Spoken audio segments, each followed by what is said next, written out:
Irmãos e irmãs, vamos a mais um momento da nossa liturgia da palavra nos meus endereços telemáticos: repórterpaulomaciel.blogspot.com, facebook.com/Paulo Maciel da Rádio, canal no YouTube Paulo Roberto Maciel, blog repórterpaulomaciel.blogspot.com. Tem um endereço fácil também de acessar, que é o @Paulo Roberto Maciel 7919. Eu transmito de forma antecipada aqui nos meus endereços telemáticos a liturgia da Igreja Católica Apostólica Romana no mundo inteiro. Neste vídeo, a liturgia de 26 de julho de 2023. Quarta-feira, dia de São Joaquim e Santa Ana, pais de Maria Santíssima. A cor dos paramentos litúrgicos é branca, conforme eu estou simbolizando aqui. No rito da celebração temos o prefácio comum ou dos santos e o ofício da memória. Antífona da entrada: festejamos Santa Ana e São Joaquim, pais da Virgem Maria. Deus lhes concedeu a bênção prometida a todos os povos. Oração do dia, coloque a sua intenção, rezemos. Senhor, Deus de nossos pais, que concedestes a São Joaquim e Santa Ana a graça de darem a vida à mãe do vosso Filho Jesus, fazei que pela intercessão de ambos alcancemos a salvação prometida a vosso povo, por nosso Senhor Jesus Cristo, vosso Filho, na unidade do Espírito Santo. Primeira leitura, leitura do livro do Eclesiástico, capítulo 44, versículos 1 e do 10º ao 15. Vamos fazer o elogio dos homens famosos, nossos antepassados através das gerações. Estes são homens de misericórdia. Seus gestos de bondade não serão esquecidos. Eles permanecem com seus descendentes. Seus próprios netos são sua melhor herança. A descendência deles também mantém-se fiel às alianças, e graças a eles também os seus filhos. Sua descendência permanece para sempre, sua glória jamais se apagará. Seus corpos serão sepultados na paz e seu nome dura através das gerações. Os povos proclamarão a sua sabedoria e a Assembleia vai celebrar o seu louvor. Palavra do Senhor, graças a Deus. Salmo responsorial, agora, Salmo 132, versículos 11, 13 a 14, 17 a 18, refrão, retirado de Lucas, capítulo 1, versículo 32a. O Senhor vai dar-lhe o trono de seu pai, o rei Davi. Repitamos: o Senhor vai dar-lhe o trono de seu pai, o rei Davi.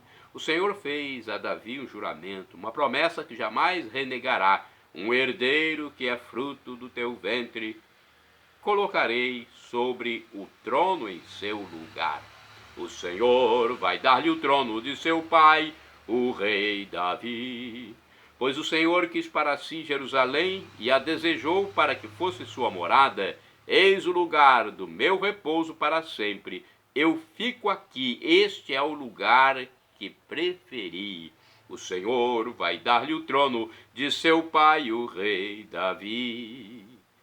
De Davi farei brotar um forte herdeiro, acenderei ao meu ungido uma lâmpada, cobrirei de confusão seus inimigos, mas sobre ele brilhará minha coroa. O Senhor vai dar-lhe o trono de seu pai, o rei Davi. Repitamos: o Senhor vai dar-lhe o trono de seu pai, o rei Davi. E agora vamos aclamar o Evangelho e logo em seguida proclamá-lo. A aclamação é com Lucas, capítulo 2, versículo 25. E a proclamação é com Mateus, capítulo 13, versículos de 16 a 17. Vamos aclamar primeiro? Aleluia, aleluia, aleluia, aleluia, aleluia, aleluia, aleluia, aleluia. Esperavam estes pais a redenção de Israel, e o Espírito do Senhor estava sobre eles. Aleluia, aleluia, aleluia, aleluia, aleluia, aleluia, aleluia, Aleluia. O Senhor esteja convosco, Ele está no meio de nós. Proclamação do Evangelho de Jesus Cristo segundo São Mateus. Glória a vós, Senhor. Pelo sinal da Santa Cruz, livra-nos Deus, nosso Senhor, dos nossos inimigos. Naquele tempo disse Jesus a seus discípulos: Bem-aventurados sois vós, porque vossos olhos veem e vossos ouvidos ouvem. Em verdade, eu vos digo, muitos profetas e justos desejavam ver o que vedes e não viram. Desejavam ouvir o que ouvis e não ouviram. Palavra da salvação, glória a vós, Senhor.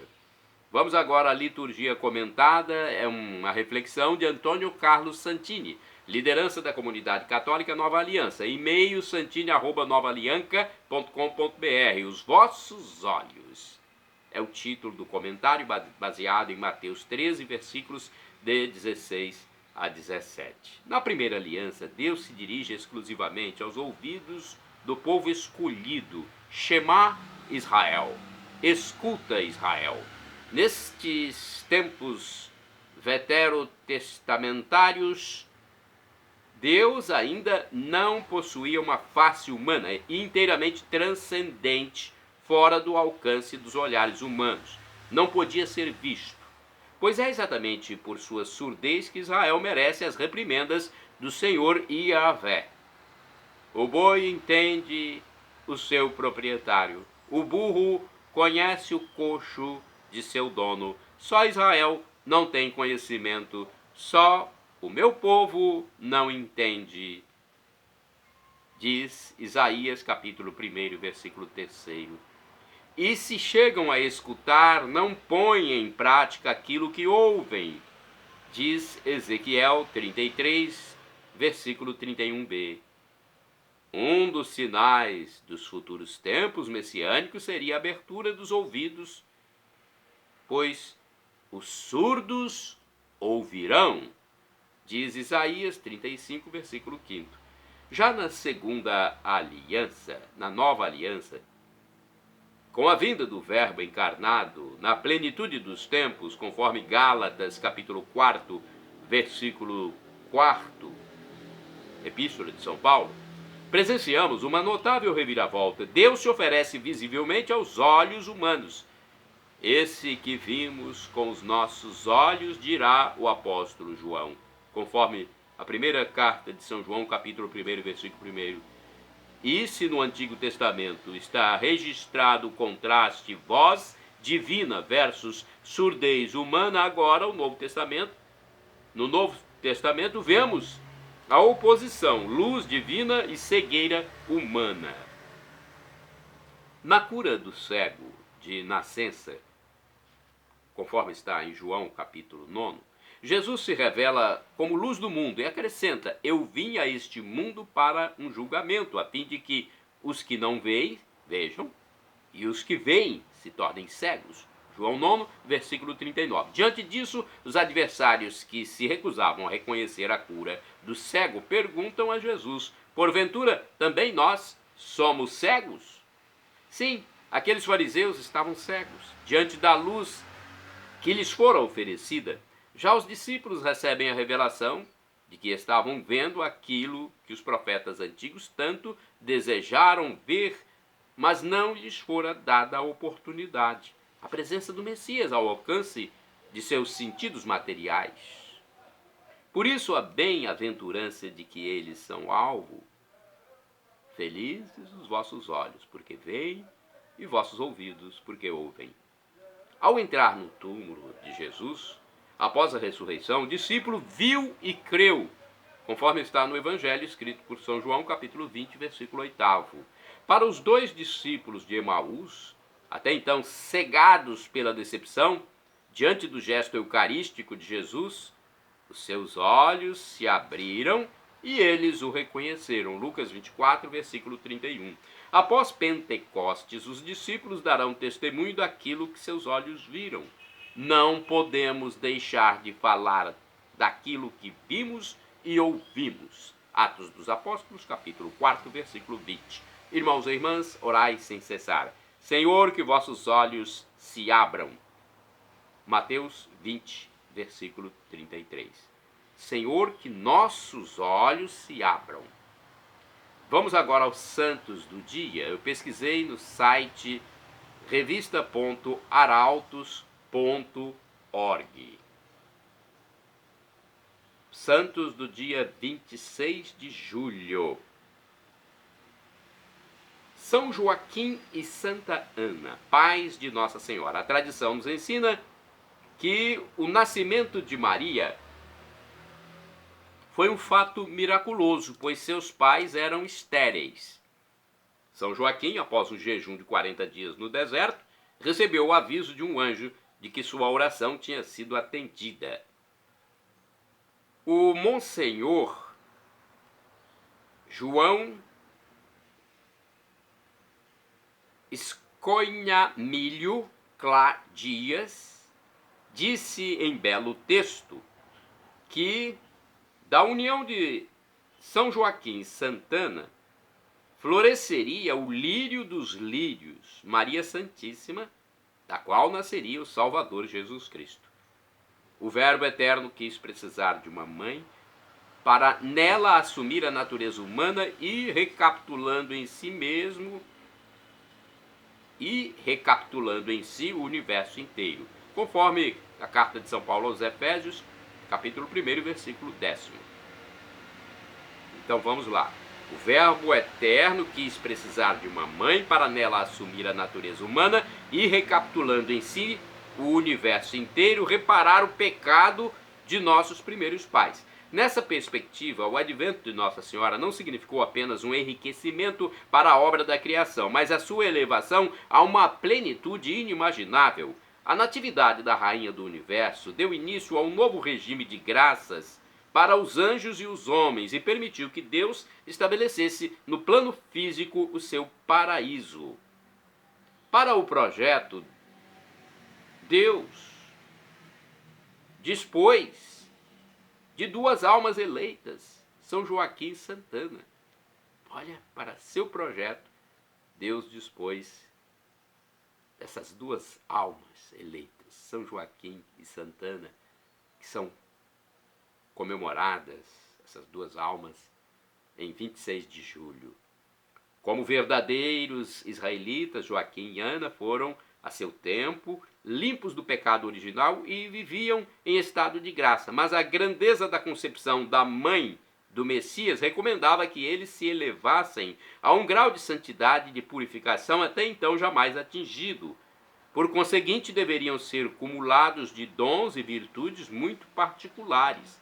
Ademais, no que dizia respeito à constituição da menina, convinha que Ana possuísse uma santidade ainda maior que a de seu esposo, pois se tornaria o tabernáculo vivo da Rainha do Universo.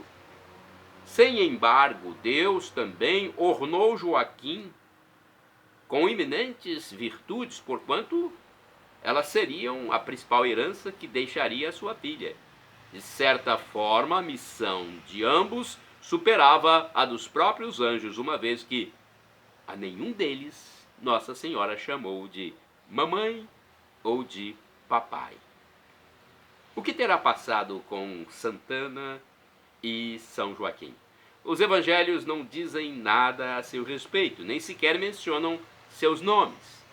Entretanto, são eles os pais de Nossa Senhora e os avós de Jesus Cristo, nosso Deus. Santo do dia 26 de julho, Santo Erasto. Você já ouviu falar de Santo Erasto? Sendo tesoureiro na cidade de Corinto, tornou-se auxiliar do apóstolo São Paulo durante o seu ministério. Santo do dia 26 de julho, Santo Austindo, que foi bispo e faleceu em 1068. Construiu a catedral, reformou os edifícios sagrados e aperfeiçoou os costumes dos fiéis na diocese de Auch, na França. Santo do dia 26 de julho. Beatos Vicente Pinilha e Manuel Martim Sierra, sacerdotes e mártires, faleceram em 1936. Durante a Guerra Civil Espanhola foram retirados violentamente de uma igreja e foram fuzilados. Santo do dia 26 de julho, Beato Tito Brandsma, presbítero e mártir, faleceu em 1942. Carmelita holandês preso no campo de concentração de Dachau, na Alemanha, por sua enérgica luta em favor da liberdade da igreja e das escolas católicas. Santa do dia 26 de julho, Santa Bartolomeia Capitânio. Foi virgem e faleceu em 1833. Junto com Santa Vicenta Gerosa, fundou a Congregação das Irmãs da Caridade de Maria Menina. Morreu tuberculosa aos 26 anos. Santa Bartolomeia Capitânio. Morreu jovem. Santo do dia 26 de julho, São Jorge Preca. Foi presbítero. Presbítero, para quem não sabe, é sacerdote ou padre. Faleceu em 1962. Dedicou-se à formação catequética dos jovens e fundou a Sociedade da Doutrina Cristã, em La Valletta, Malta. Santas do dia 26 de julho. Beatas Maria Margarida de Santo Agostinho Bonnet e companheiras. Foram virgens e mártires. Faleceram em 1794. Religiosas ursulinas. Foram religiosas ursulinas. E olha só, como mártires, essas santas, Maria Margarida de Santo Agostinho Bonnet e companheiras, foram guilhotinadas em Orange durante a Revolução Francesa. Essa famigerada revolução que matou muita gente. Shalom Adonai, uma expressão hebraica que significa a paz de Deus. El Shaddai significa Deus onipotente, Deus todo-poderoso. Ele proverá aquilo que você deseja, se for para o seu bem. O professor e escritor de mais de 100 livros da Igreja Católica, Felipe Rinaldo Queiroz de Aquino, que diariamente responde às nossas dúvidas como católico no seu canal do YouTube, diz que Deus pode nos dar uma dessas 3 respostas. Sim, não ou espere. O que for melhor, Ele fará para nós. E agora eu clamo do aramaico dialeto de Jesus para o português. Maranatá, vinde Senhor Jesus. Ou Maranata, com a tônica na penúltima sílaba, como dizem nossos irmãos separados, os evangélicos ou protestantes. Também significa, vinde Senhor Jesus, vem Senhor Jesus, um dia Ele voltará e será o juízo final. Quem não aderir ao projeto de Deus, infelizmente irá para o inferno, porque está rejeitando esse Deus misericordioso, esse Deus de amor. Perdão, Senhor, pelos meus pecados passados, presentes, futuros, físicos, espirituais, pecados do pensamento, palavras, atos, omissões, e me dê a vida eterna. Meu Jesus, eu quero a vida eterna convosco, meu